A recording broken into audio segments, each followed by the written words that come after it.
Hello traders. आप सभी का स्वागत है आपके अपने चैनल पे ट्रेडर्स करना। सो गाइज आज हम डिस्कस करेंगे म्यूचुअल फंड में कैसे इन्वेस्ट करें और किसे इजीली हम इन्वेस्ट कर पाए। डिफरेंट डिफरेंट जो म्यूचुअल फंड्स अवेलेबल है, जैसे कि स्मॉल कैप, मिड कैप और लार्ज कैप, जैसे इंडेक्स में ग्रोथ फंड्स क्या रहते हैं, ये सब चीजें हम इन दिस वीडियो डिस्कस करेंगे। सो गाइज आपको अब आपके पास डेफिनेटली एक डिमैट अकाउंट होगा। अगर नहीं होगा, आप न्यू बिगिनर्स हो या एक्सपीरियंस्ड हो, अगर आपको इन्वेस्टमेंट करना है, सो मैं डिस्क्रिप्शन में आपको लिंक्स प्रोवाइड कर रहा हूँ। आप जाके ओपन कर सकते हो अपना demat account through Upstox, Zerodha या फायरसू। सो उसमें से आप इजीली म्यूचुअल फंड में इन्वेस्ट कर सकते हो। सो मैं करंटली यूज कर रहा हूँ अपस्टॉक्स, क्योंकि ये इजी टू हैंडल है, इजी टू इन्वेस्ट है। ये सब चीजें मैं एक्सप्लेन करूंगा। सो गाइस देखिए, अभी आप लॉग इन करोगे आपके अपस्टॉक्स अकाउंट में ओपन करने के बाद। सो यहाँ पे आपको ये फर्स्ट पेज दिखाई देगा।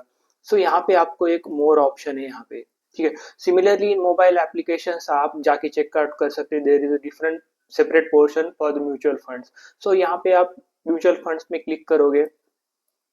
सो ये एक पेज ओपन होगा म्यूचुअल फंड्स का डायरेक्टली। सो यहाँ पे देखिए, अगर आप बहुत सारे बोलते हैं कि एस आई पी करो म्यूचुअल फंड्स में, राइट। सो अब अगर 25 साल या 20 साल जैसे कि न्यू आपको कॉलेज लेवल गोइंग हो या आप जॉब करते हो कहीं, थोड़ी सी इनकम लाइक आप 500 से भी स्टार्ट कर सकते हो। यहाँ भी देखिए, जिन लोगों ने 5000 से पर मंथ इन्वेस्ट कर रहे थे as S I P last 25 years, तो उनका देखिए आज करोड़पति हो गए हो। आप अगर 10,000 कमाते हो या आप कुछ भी सैलरी कमाते हो, 5,000, 10,000, 15, 20, 1 लाख रुपीज, ओके, करस्पॉन्डिंगली आप अपना थोड़ा सा अमाउंट सेव कीजिए। अगर आप कॉलेज लेवल भी जा रहे होगे, वहां पे आपको जॉब नहीं है, वहां से भी आप इन्वेस्ट करना स्टार्ट कर दीजिए, ताकि आपको एक लॉन्ग टर्म में एक अच्छा खासा रिटर्न मिले, अच्छा खासी एक कैपिटल आपके पास जनरेट हो।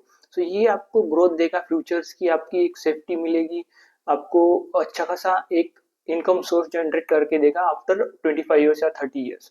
सो गाइज अभी ये देखिए, यहाँ पे सिंपल से यहाँ पे ऐसे कोट्स लिए है कि इन्वेस्टमेंट क्यों करना चाहिए म्यूचुअल फंड्स में। सो आप यहाँ पे स्क्रॉल डाउन कर सकते हैं, आपको दिख रहा है यहाँ पे निफ्टी 50 रिटर्न्स, ठीक है। यहाँ पे ये जो कंपनीज है, यूटीआई निफ्टी है, ये क्या करते हैं, निफ्टी इंडेक्स फंड में अपने पैसे डालते हैं। जो आप यहाँ पे एस आई पी करोगे इसमें, तो ये जाएंगे निफ्टी इंडेक्स में, मतलब हमारी इंडिया की जो टॉप 50 कंपनी है उसमें वो पैसा इन्वेस्ट होगा। सो ये देखिए, यहाँ पे टॉप मोस्ट दिया है उन्होंने। अभी यहाँ पे यूटीआई फर्स्ट पे है, क्योंकि उसका रिटर्न देखिए 14.41 है। ये देखिए 3/CAGR आपको ये दिख रहा है। सो इसका मीनिंग क्या होता है कि लास्ट 3 ईयर्स का उसका परफॉर्मेंस, ठीक है। यहाँ पे अभी वो क्लिक हो गया, ठीक है। उसका लास्ट 3 ईयर्स का परफॉर्मेंस है, मतलब CAGR का मीनिंग है कि कंपाउंड एनुअल ग्रोथ रेट, ठीक है। जो कितने ग्रोथ रेट से वो ग्रो कर रहा है उसका फंड। अल्टीमेटली आपने जो भी फंड किया है वो भी इसी CAGR थ्रू ग्रो होगा। तो जितना ये अच्छा रहेगा उतना बेटर है, क्योंकि मोस्टली लोग क्या करते हैं, इसको ही फोकस करते हैं। लेकिन सेकंड पोर्शन ये भी देखना है आपको, जितना एक्सपेंस रेशियो कम होगा, ज्यादा नहीं चाहिए। जैसे CAGR ज्यादा चाहिए, वैसे ही एक्सपेंस रेशियो कम होना चाहिए, ओके। इंडेक्स फंड का ऑलरेडी मतलब एक्सपेंस रेशियो कम ही रहता है, क्योंकि ज्यादा उसमें एक्सपेंस नहीं लगते हैं। तो ये रहता है कि आपके ऊपर लायबिलिटी, मतलब एक्सपेंस रेशियो ज्यादा रहेगा तो आपका फंड यूटिलाइजेशन ज्यादा नहीं होगा। तो ये कम रहना चाहिए, उतना बेटर है, ठीक है गाइस। और देखिए ट्रैकिंग एरर, आपका जो भी अमाउंट आप इन्वेस्ट कर रहे हो उसमें कोई एरर्स आएगा क्या, उसकी प्रोबेबिलिटी क्या है, नो है। फंड्स साइज कितने हाई है, ये मोस्टली कैसे बड़ी कंपनी रहती है उनके पास फंड्स हाई ही रहते, मतलब उनको फंड्स बहुत सारे अवेलेबल रहते हैं। जैसे कि म्यूचुअल फंड में हर कोई अभी इन्वेस्ट करता है, जो भी बिगिनर है या एक्सपीरियंस है, जो भी 1 लाख कमाता है या 5,000, सब लोग 500 से लेके अपने अपने जैसी कैपेसिटी है उसके अनुसार इन्वेस्ट करते हैं। सो यहाँ पे देखिए बहुत सारे फंड्स आपको अवेलेबल है, आप जाके चेकआउट कर सकते हैं। अभी मैं इसमें क्लिक करता हूँ जो टॉप मोस्ट है यूटीआई का। सो उसमें देखिए फ्यू थिंग्स आपको देखना पड़ेगा, कब ये लॉन्च हुआ है, ठीक है। यहाँ पे डेट दिखा है। फिर locking period is the most important, मतलब आपने अगर आज से एस आई पी स्टार्ट कर दिया, मान लो 1 तारीख से, आपकी नेक्स्ट मंथ की 1 तारीख से अपने एस आई पी स्टार्ट कर दी। सो उसका लॉकिंग पीरियड क्या है, आपने इन्वेस्ट किया, फिर उसको सर्टन पीरियड की लॉकिंग पीरियड क्या रहता है कि आपने एक बार इन्वेस्ट कर लिया, सो एक सर्टन यहाँ पे लिखा होगा अगर 1 ईयर 3 ईयर, तो तब तक आप अपना पैसा विड्रॉ नहीं कर पाओगे। इसको इन्वेस्ट करते रहने देना पड़ेगा, नहीं तो क्या होगा, ये लॉक रहेगा, आप विड्रॉ नहीं कर पाओगे बिल्कुल। सो ये lock in period, low lock in period means क्या है, आप कभी भी आपको लगेगा कि मैंने आज इन्वेस्ट किया है, मुझे अभी कल चाहिए पैसा, आप विड्रॉ कर सकते हो, जितना भी आपका पैसा ग्रो हुआ होगा एक दो दिन में या मंथली, सो वो उतना पैसा आप विड्रॉ कर सकते हैं। ठीक है गाइस, सो उसका ये ग्रोथ रेट है। अब यहाँ पे चार्ट देखिए, यहाँ पे CAGR, ये फिक्स डिपॉजिट में कैसे कितना रिटर्न मिला होता अगर आपने ये फंड में इन्वेस्ट किया होता तो कितना। देखिए ये देखिए, एफडी में अगर पैसे डाल रहे हो आप बैंक में, जैसे एफडी करते हैं हम, वैसे फिक्स्ड ये दिख रहा है ग्रोथ, स्ट्रेट लाइन दिख रही है, मतलब फिक्स्ड है ये, ज्यादा ग्रोथ आपको ज्यादा नहीं मिलेगी, फ्लाइट लाइन टू थोड़ा सा बुलिश है, अब वो है। ठीक है, सो ये देखिए, और इसका ये फंड है वो उसको क्रॉस करके अच्छा खासा ग्रोथ जनरेट करके दिया है ये निफ्टी इंडेक्स में। ठीक है, आप सिमिलरली 1 मंथ का भी इसका चेक कर सकते हो, ग्राफ कैसा है 1 मंथ में। देखिए एफडी का अच्छा खासा रिटर्न है, लेकिन whereas, लेकिन वो म्यूचुअल फंड में इन्वेस्ट करना लॉन्ग टर्म का ही देखना पड़ेगा, मंथली बेसिस पे तो नहीं चेक कर सकते। सो मंथली बेसिस पे देख के भी कुछ फायदा नहीं है, मोस्टली आप फ्लैट ही समझिए आपने जितना इन्वेस्ट किया था। 3 मंथ्स का चेक कर सकते हो, 6 मंथ्स का चेक कर सकते हो। ठीक है, डेफिनेटली ये बीट करेगा आपकी एफडी को, जो भी एफडी है। तो इसमें बेस्ट है कि आप इन्वेस्ट कर पाए। ठीक है, ये आपको एक अच्छी खासी मतलब स्टेबल ग्रोथ करके देगा, और उससे भी बेटर फंड से मैं आपको ये बताऊंगा अभी। देखिए आप ही मैं एक दूसरा एक एग्जांपल लेता हूँ, जिससे कि आपको एक अच्छा खासा व्यू मिले कि कहाँ पे हम बेस्ट इन्वेस्टमेंट कर सकते हैं। ठीक है, नीचे स्क्रॉल करोगे तो आपको यहाँ पे इन्वेस्टमेंट आइडियाज है। तो इन्वेस्टमेंट देखिए, become a Crorepati, invest globally, मतलब ये डिफरेंट डिफरेंट कैटेगरीज है। इन्वेस्ट इन गोल्ड, ऐसे आपको high rate, high risk, high return चाहिए आपको, वो उन्होंने कैटेगरी वाइज उन्होंने सेग्रीगेट किया है ये सब म्यूचुअल फंड्स को। सो हम बिकम अ करोड़पति इसमें देखते हैं, ये सेम इंडेक्स फंड्स को उन्होंने इसमें डिफाइन किया है। ठीक है, जो भी इंडेक्स फंड्स थे उसमें, मतलब जो भी मोस्टली प्रिफरेबल क्या आता है सेफ्टी वाइज देखे तो इंडेक्स फंड्स रहते हैं। सो अगर आपको हाई रिटर्न्स चाहिए, क्योंकि देखिए अगर आप लार्ज कैप में जाओगे तो सेफ्टी रहती है डेफिनेटली, लेकिन उसका एक क्या है कि आपको एनुअल, मतलब आप 10 साल 20 साल बाद देखोगे ज्यादा रिटर्न जनरेट नहीं करके देगा। जैसे कि आप राधा कृष्ण धमानी देखते हैं, राकेश झुंझुनवाला जी, जैसे जिन्होंने बहुत बड़ी वेल्थ जनरेट की है, वो कैसे किए कि उन्होंने स्मॉल वैल्यू पे उनका पैसा इन्वेस्ट किया और रिटर्न अच्छा खासा जनरेट किया ओवर द पीरियड। मतलब वो ऐसे शॉर्ट टर्म का देखते ही नहीं थे, वो 10 साल 20 साल 25 साल ऐसे देखते थे, तब जाके उन्होंने इतनी सारी प्रॉपर्टी कमाई। सो आपका फोकस होना चाहिए कि जहाँ पे आप मुझे अच्छा खासा मतलब ग्रोथ भी, आपका रिस्क भी आपको लिमिट करना है, उसके साथ आपका फ्यूचर भी सिक्योर करने के लिए एक अच्छा खासा थोड़ा सा तो रिस्क लेना पड़ेगा। सो आप अपने अकाउंट में जितना भी 10,000 है उसमें से एटलीस्ट सम अमाउंट आप स्मॉल कैप, मिड कैप और लार्ज कैप में इन्वेस्ट कीजिए, 3 डिफरेंट में। अगर आप थोड़ा रिस्क एपेटाइट होगा आपके पास तो आप स्मॉल कैप में जा सकते हो। ठीक है, यहाँ पे देखिए स्क्रॉल करोगे आप, यहाँ पे दिख रहा है, यहाँ पे स्मॉल कैप फंड्स है, एक्सिस का है। ये एक्सिस का इज द बेस्ट क्यों है, क्योंकि देखिए यहाँ पे ये गिरेगा भी ना, बहुत स्लाइटली गिरेगा। स्मॉल कैप का यही रहता है कि गिरे तो बहुत ज्यादा डैमेज देते हैं मार्केट, क्योंकि 10-15% ऐसे स्लाइड हो जाता है, अगर कहीं भी वार हुआ, कुछ भी अनसर्टेनिटी हुई, तो उसमें फॉल होने के चांसेस बहुत ज्यादा रहते हैं। लेकिन ये ग्रो भी फास्ट करेगी, क्योंकि कंपनी अच्छी है, तभी वो इन्वेस्ट करेंगे। ये फंड्स है, उनका काम ही रहता है कि रेगुलरली उसको वॉच करना, उसको वो मतलब जो इन्वेस्टर है उनका वो लॉस नहीं करने देंगे मोस्टली। सो ये देखिए यहाँ पे एक फिल्टर है, यहाँ पे आप अच्छा खासा CAGR देख रहे हो लास्ट का। ठीक है, एक्सपेंस रेशियो भी देख सकते हैं आप इसका, कंपेयर टू इंडेक्स फंड इसका थोड़ा ज्यादा रहता है, लेकिन 1% से लेस होना चाहिए, दैट इज आवर क्राइटेरिया। उससे ज्यादा नहीं होना चाहिए एक्सपेंस रेशियो, जितना कम है। देखिए मोतीलाल ओसवाल का मिड कैप फंड है, इसने बीट किया है सबसे ज्यादा, देखिए परसेंटेज, वेयर इंडेक्स में 12-11-12% था, तो इसमें मिड कैप फंड में देखिए इसका परसेंटेज 3 इयर्स में 33.46% का रिटर्न है। और इसकी रिटर्न वर्सेस कैटेगरी, मतलब हाई रिटर्न है इसके, और रिस्क कितना है उसका भी हाई है, डेफिनेटली होगा। स्मॉल और मिड कैप जो रहते हैं उसमें रिस्क ज्यादा रहेगा compare to large cap funds. ठीक है गाइस, सो यहाँ पे देखिए आपको यहाँ पे फोकस करना है कि रिटर्न कैसे मिल रहा है और कंपेयर टू रिस्क क्या है, और एक्सपेंस रेशियो कम होना चाहिए।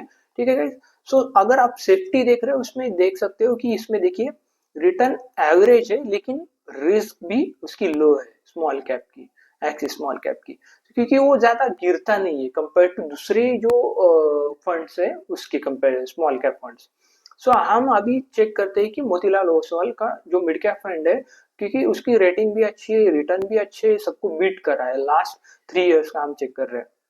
और अच्छी बात क्या है, नो लॉकिंग पीरियड, आप कभी भी पैसे विड्रॉ कर सकते हो, आपको जब जब भी लगेगा। क्योंकि देखिए आप अगर नए हो, मतलब जब भी स्टूडेंट हो या जस्ट आपको जॉब लगा है, तो आप इन्वेस्टमेंट स्टार्ट कर सकते हो। एक थोड़ी छोटी सी अमाउंट, ज्यादा नहीं करनी है आपको, चेक कर सकते हो। फिर आप में जा 50,000 या थोड़ा सा अमाउंट आपके पास 10,000 जम गए, तो आप एक साथ थोड़े से ऐड अप कर सकते हो इसमें, एसआईपी में। सो ये सब चीजें आप इसमें कर सकते हो, जिससे कि आपको एक over the period of time में एक अच्छी ग्रोथ मिले। सो देखिए यहाँ पे एक्सपेंसेस जो इसका 0.6% है, ये इंपॉर्टेंट है, विच इज इनफ, मतलब ठीक है ये। और इनका देखिए एसेट स्प्लिट, इक्विटी में 97.60% डालती है और कैश सेगमेंट में 2.40 ही डालती है। मतलब मोस्टली इनका इक्विटी बेस्ड फंडिंग है, जो भी इन्वेस्ट करते हैं ये।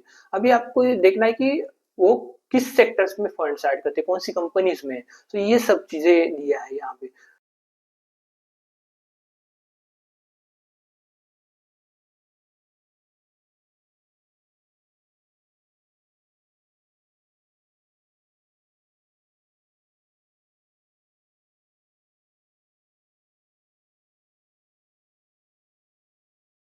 कंज्यूमर क्लिनिकल्स में सबसे ज्यादा 29.5% में ये इन्वेस्ट करती है। फिर टेक्नोलॉजी में, इंडस्ट्रियल में 22.61 ये करते हैं। सिमिलरली आप ये सब चीजें चेक कर सकते हो, उन्होंने कंपनी के बारे में भी दिया है, कब इस्टेब्लिश हुआ है, ये सब चीजें आप चेकआउट कर सकते हो।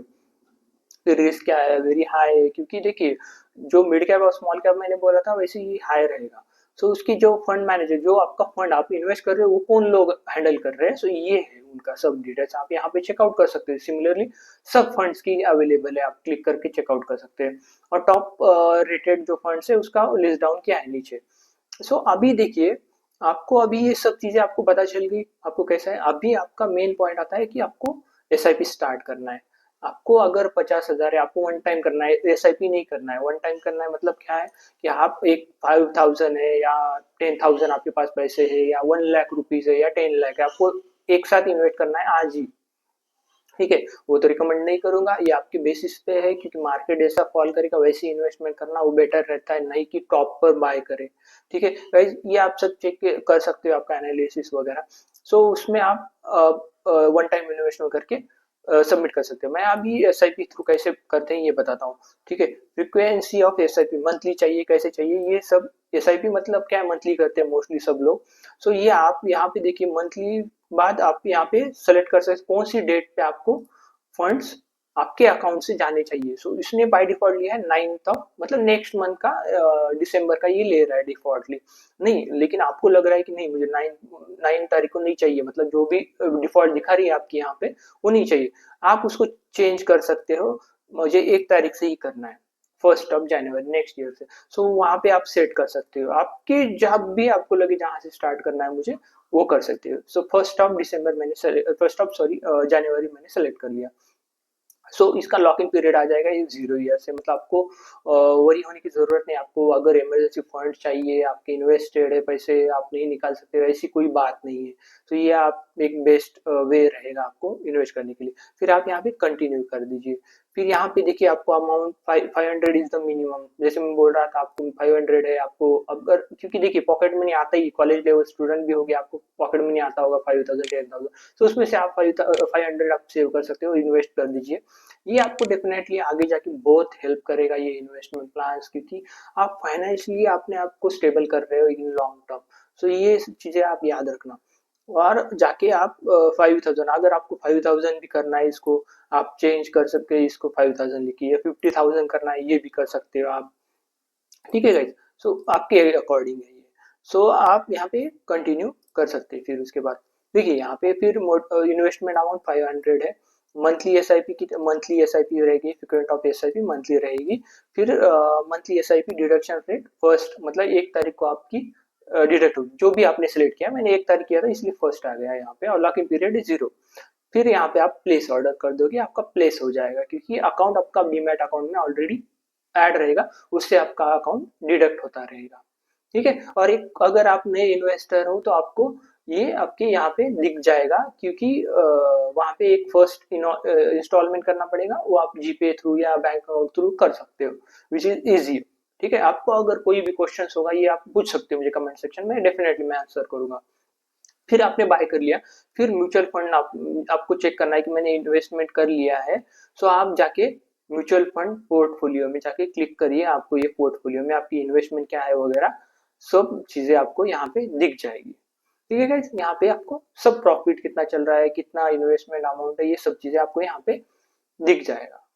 ठीक है गाइस, अगर आपको इस वीडियो में कोई भी क्वेश्चंस होगा, कोई भी क्वेरीज होगी, आप डिस्क्रिप्शन में पूछ सकते हो। आपने अगर ऑलरेडी एक एसआईपी स्टार्ट किया है, उसके बारे में आपको कोई क्वेरी होगी वगैरह सब कुछ चीज़ें आप बता सकते हो। कौन से फंड्स में आपने ऐड किया है, कौन सा म्यूचुअल फंड यूज कर रहे हो, सब चीज़ें आप मुझे कमेंट सेक्शन में बता सकते हो। मैं डेफिनेटली आपको रिप्लाई करूंगा। और ये वीडियो अगर अच्छा लगा हो तो लाइक दे देना गाइस, और सब्सक्राइब टू आवर चैनल। मिलते हैं नेक्स्ट वीडियो में।